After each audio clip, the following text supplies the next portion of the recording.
We have to plant. Mr. Hank. This is a massive washout right here that wasn't there before.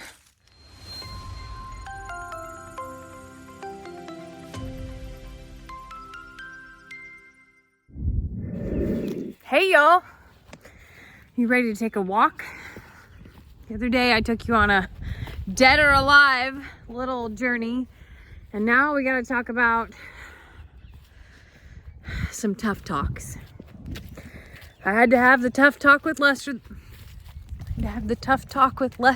This morning, and while he understood, he was disappointed. So now I gotta have the tough talk with you too. So let's go. We're headed to the river. Hi, my sweet girl. I'm so happy to see you out and about. Hi, beautiful. You seem to be doing a little bit better. She's looking at my hand, and look, I have nothing. She's like, you didn't even bring me anything. I'm up and I'm here to hang out with you. I love you, baby. I'll be back in a little bit. So my tough talk with Lester was about what you're about to see here. Fortunately, this gate is closed, and it's going to remain closed for some time. We last year used every resource that we had to keep our animals alive, including allowing them to graze here and all the way down the river. And you can see that while things are turning green around here, this is very slow to come back. And it's pretty alarming because this was that muscadine grape, that wild grape, and I don't know if it's gonna make it back or not. And all of this underbrush here, from here to inside there, is very slowly showing up, but nothing like we had before. And then you may be able to tell, I definitely can tell, we have so much erosion that's eating back. It's creating a shelf up top because of how bare things are. And that goes here. And we're going to keep on going down. This is a massive washout right here that wasn't there before. And you notice that there's nothing growing in that space right now. Up here is a massive washout. And the reason that I know that is because there are bricks. You can see this brick right there. It used to come all the way out in this big circle around that stump there and house flowers. And it has washed out. And I don't want to blame goats and cows, but I have to blame goats and cows. And it's a little bit scary to think of because that's really close to our fence. And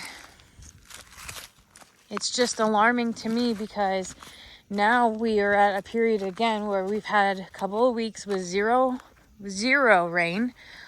And now everything is dry, and whenever that water hits, if it does rain tomorrow like it says it's going to, it could potentially take that out. See that hole right there? That means that there's probably some water that's washing underneath there. This tree is at risk. That's at risk, and any space that's bare that doesn't have anything growing is at greater risk than anything that has roots there. And I told Lester was, we have to keep that gate closed and keep the animals off this space, maybe for the rest of this summer. We have no idea what the weather's gonna do if we're headed for yet another drought. We're not caught up from what's missing the last 2 years, and you could tell that by stages of the river, stages of the lakes around here, stages of our own pond. But as I look at this space up here and realize that there's not much growing at all. Frank, where did you come from? This puts us at great risk here for massive erosion problems. And Lester's talked about them in the past, but today I really brought to his attention in some videos from when we first bought the property to now about what is gone. And it's unfortunate. We did what we had to do to keep animals alive. Buddy, what are you doing out here? You're just hanging out here hunting? Okay. And they did stay alive, and we were really blessed to be able to have it. But now is the time where we need to repair it to be able to save it. And the way that I know how to repair it and what I've looked at in the most simple fashion is literally to plant things on this hill. Now, we had planted grass the very first year up there, and it didn't stick. There was so just acidic that nothing would grow. We did some ivy, and I see a little bit of jasmine that's up here on this ridge that has, sort of spread out. But now, see the prayer place? That's worn down so bad there, and that's from goats. What we're going to have to do is be very intentional about what we plant and where, and watering it, and then creating some walls to be able to try to save what we have. Some of those walls will look like a post and then boards, almost like a bulkhead, so that if it does wash down, it'll catch it. And then you do another layer and another layer. And then in addition to that, you have to create a place for water to flow. You think so too, buddy? Because if you create a place for it to flow, like we did on the other side of the property with some riprap and rocks, then you can control it. But this was not here.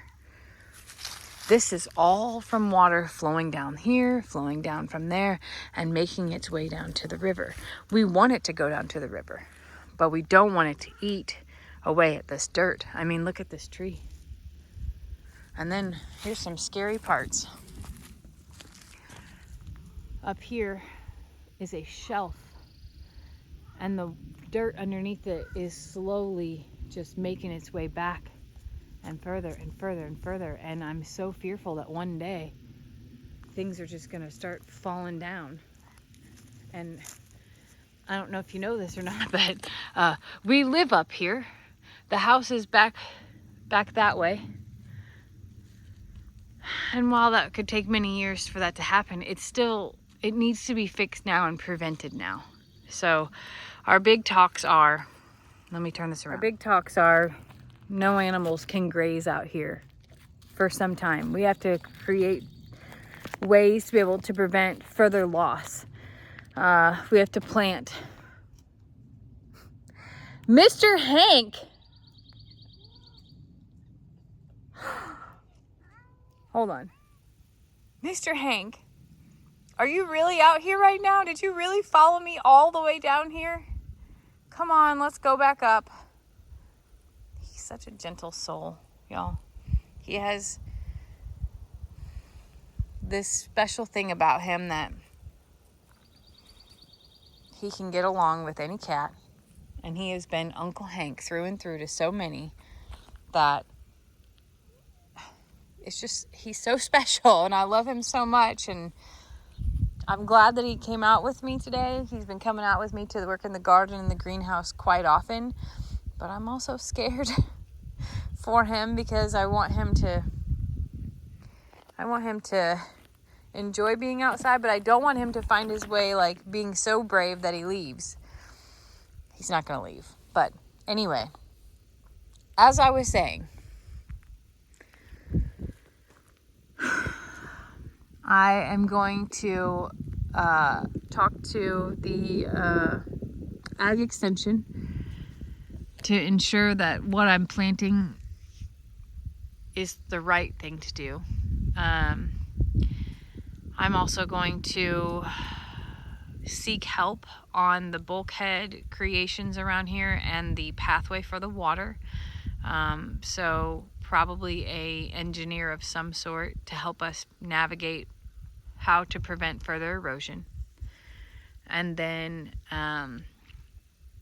we'll do another soil test for out here, even though I know most of this is clay. It'll still help us ensure what we're buying to plant will grow. And then finally, getting, like I said, the rock in the right place to get the right amount of water to where it needs to go when it does rain and downpour. And in reality, just find a way to prevent that from going back further. Because every time that I look over the edge or start to work through any of this, I'm completely freaked out by what slowly is happening. So it's sad for our goats right now. But if we can prevent it from going any further and create things that are safe and that are able to preserve this, then the goats will be able to come back out and enjoy it.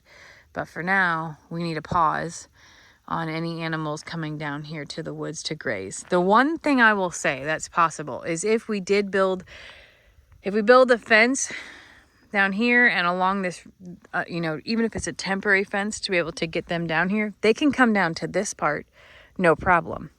It's the ridge that is the no-go space right now. That's Widow's Ridge. And we need to preserve it and do our best to preserve it. So we have quite a bit of work ahead of us, and we want to get it done before it gets to be 100 degrees out every day and too hot for us to work and too hot for anything to grow. So this weekend will hold much to do about all of this.